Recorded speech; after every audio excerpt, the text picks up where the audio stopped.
Well, I recently brought you an in-depth look at the case of a baby named Remi who was severely abused in 2024. The thing is, Missouri authorities all agree he was abused, but still, no one has been charged. Well, I just received an update and learned that the case is back open, and Independence police have developed new information. However, they said that they can't share any further details. Remi's family is hopeful that this update will bring forth new evidence that will lead to justice and accountability. And they're also hopeful a state-run agency that specializes in investigating child abuse can help. When the Jackson County Prosecutor's Office declined charges in one-year-old Remi's child abuse case and the Independence Police Department closed the case, his family was devastated but determined. We'll be here fighting. And we're going to do everything in our power to protect him. In June 2024, when Remi was 6 weeks old, he suffered brain damage, brain bleeding, skull fractures, and rib fractures. The hospital and the Missouri Department of Social Services, or DSS, determined the injuries were the result of intentional child abuse. Remi's mom and the mom's boyfriend are the main suspects, according to the Independence police file. We're not naming them because they have not been charged. He's not able to say what happened to him, and we're here to do that.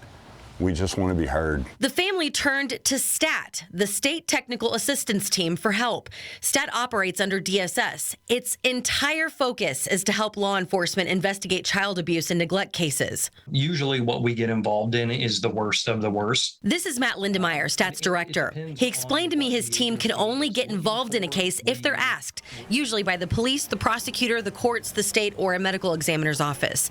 Sometimes they'll check out a case because a family member isn't happy with the way it turned out and asks for more investigation. We'll sit down, we will talk to the multidisciplinary team players that are in play in the particular investigation and look what's been done. And then talk that through all the way up to the prosecutorial level to see, is there anything that we're missing here? Jackson County Prosecutor Melissa Johnson's spokesperson says they don't have enough evidence to charge, but they, quote, actively seek alternative avenues, such as STAT. IPD told me the detective on Remi's case shared the file with a senior STAT member earlier this year, and that senior member understood why the prosecutor couldn't charge.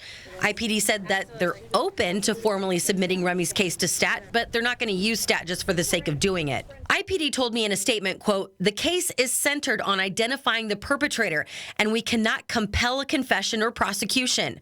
Our team shares the frustration when a case remains unsolved, but we're bound by legal constraints. We know from the case file that the detective narrowed her focus on Remi's mother's boyfriend after hearing people accuse him of abusing Remi and the mother of knowing about it. The detective's body camera captured this conversation with Remi's mother.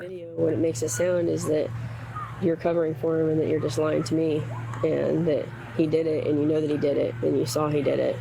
And you're just lying. I know that's what it sounds like. However, according to the case file and documents I obtained, no direct witnesses have come forward, and the abuse wasn't recorded or caught on video. And if there's nothing there outwardly that we can do as a unit, if it's already been done, unfortunately, my heart goes out to the families that we serve because a lot of times there are not answers to some of those questions, as horrible as it is. Remi's family is still urging every agency involved in his case to use every tool they can. People responsible for this are just going about their lives, and he is going to be dealing with this, forever. I thought you might like to know a little bit more about STAT. It's been around since the 90s. The team has 10 investigators for the entire state of Missouri, and they are post-certified law enforcement officers. The team can help with cell phone and computer forensic examinations in cases where the victim is a child.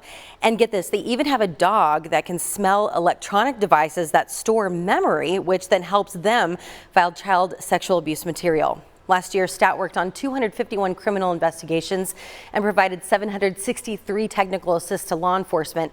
And they also trained more than 4,000 agency members on how to better protect children. If we can give a child a voice and protect them and protect their non-offending caregivers and hold somebody accountable for what they've done, that's the pinnacle of our daily existence. And you can find links to my previous reporting on Remi's case by scanning this QR code there on your screen. And I will continue to closely follow any updates in Remi's case.